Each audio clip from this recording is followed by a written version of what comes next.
Who hasn't fantasized about being the Grim Reaper? To pass judgment and make thousands of people shuffle off the mortal coil at your very whim. Just me? Well, how about settling for being the Grim Reaper's personal assistant?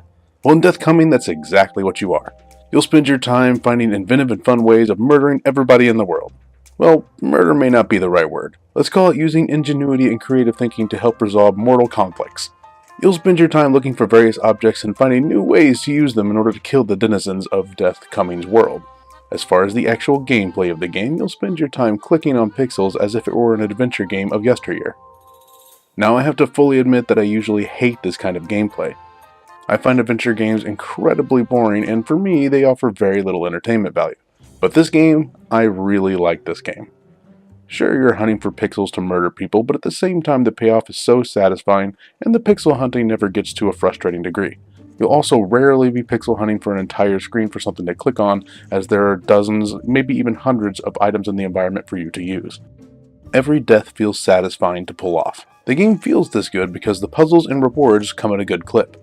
And in this game, no puzzle is especially difficult, so you likely aren't going to find yourself stuck very often.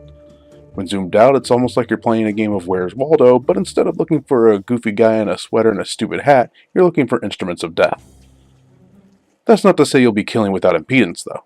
Kill enough people and pesky little buggers known as angels will appear to make your life slightly more difficult.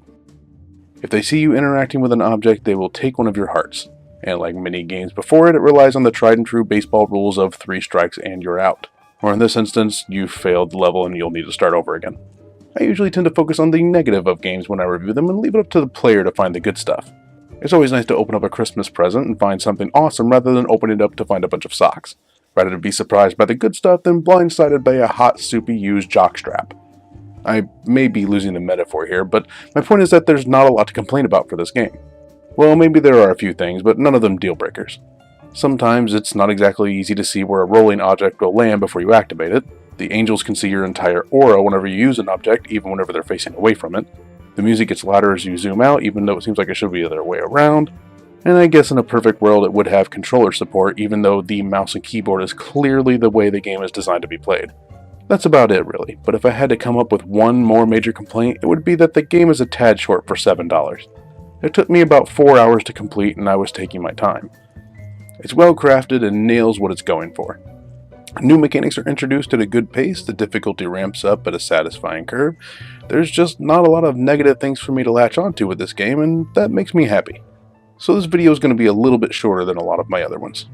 That may not play well with YouTube's viewing algorithms because they want longer videos, but I'm not here to serve YouTube, I'm here to serve you. And to that end, I'm going to recommend Death Coming. It's a really fun game in a genre that I usually hate.